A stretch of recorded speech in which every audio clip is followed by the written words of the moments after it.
1860 में 84 लाख रुपए का कर्ज महारानी जानकी कुंवर द्वारा ब्रिटिश कंपनी इंडिगो से लिए जाने की कोई सूचना सरकार के पास उपलब्ध नहीं है। यदि मान्य सबूत पेश करते हैं तो सरकार नियमानुसार विचार करेगी। जहां तक महारानी को अयोग्य घोषित करने का प्रश्न है, इस संबंध में कहना है कि सरकार के पास उपलब्ध सबूतों के अनुसार महारानी को ब्रिटिश सरकार द्वारा 1 अप्रैल 1897 को अयोग्य घोषित किया गया था, किंतु किस कारण से अयोग्य घोषित किया गया था वे कारण उक्त आदेश में अंकित नहीं है। अतः यह कहना उचित नहीं है कि कर्ज नहीं चुकाने पर महारानी का अयोग्य घोषित किया गया है। अतः यदि माननीय सदस्य राशि की 70 कोटि थी, इस बात में भी सरकार के पास कोई आंकड़ा नहीं है। वित्तीय राज की कितनी कोटि थी, केवल सरकार केवल यही बता सकती है।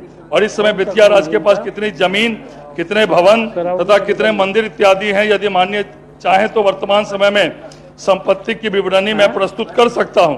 महारानी से 1 लाख एकड़ जमीन अंग्रेजों को ट्रांसफर की गई, इसकी सूचना सरकार के पास नहीं है। जहां तक कोर्ट ऑफ वार्ड्स द्वारा 1896 से 1920 तक सर्वे कराने का प्रश्न है, तो कहना है कि कोर्ट ऑफ वार्ड्स द्वारा किसी तरह का सर्वे नहीं कराया जाता है। एक ही सर्वे बेतिया में हुआ था, उसका उल्लेख सरकार के मुख्य वक्ता न कोर्ट ऑफ वार्ड्स द्वारा कोई सर्वे हुआ है और न ही कोर्ट्स ऑफ वार्ड्स द्वारा कोई रजिस्टर एक तैयार किया गया।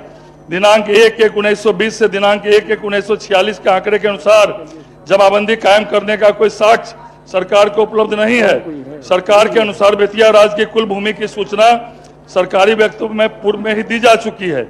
यह जमीन 1 लाख एकड़ होने का कोई साक्ष्य सरकार के पास नहीं है। माननीय सदस्य के ध्यानाकर्षण प्रस्ताव में ही विरोधाभास है, जहां एक और माननीय सदस्य 1 लाख एकड़ जमीन की मालगुजारी की बात कर रहे हैं और दूसरी ओर यह कह रहे हैं कि 15,253 एकड़ जमीन कोर्ट ऑफ वार्ड्स में चली गई। जहां तक किसानों का रैयत घोषित कर रजिस्टर 2 में इंद्रौज करने की बात है, तो माननीय सदस्य द्वारा साक्ष्य प्रस्तुत करने पर सरकार नियमानुसार विचार करेगी। अंत में सरकार यह आश्वस्त करना चाहती है कि जो भी किसान सरकार द्वारा तय नियमों के अनुसार कब्जा नसी हैं, जिनके पास सभी वैधिक दस्तावेज उपलब्ध हैं, उन्हें चिंता करने की कोई भी आवश्यकता नहीं है। बेतिया राज की संपत्ति निहित करने वाले अधिनियम के बाद अब सरकार विस्तृत नियम भी बनाने जा रही है।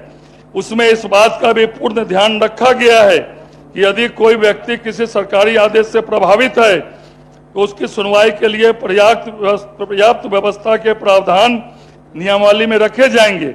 मैं पुनः सदन को आश्वस्त करना चाहता हूं कि जो भी किसान नियमानुसार वैधिक रूप से किसी भी भूमि पर कब्जाधारी है, सरकार के चिंता की कोई आवश्यकता नहीं है।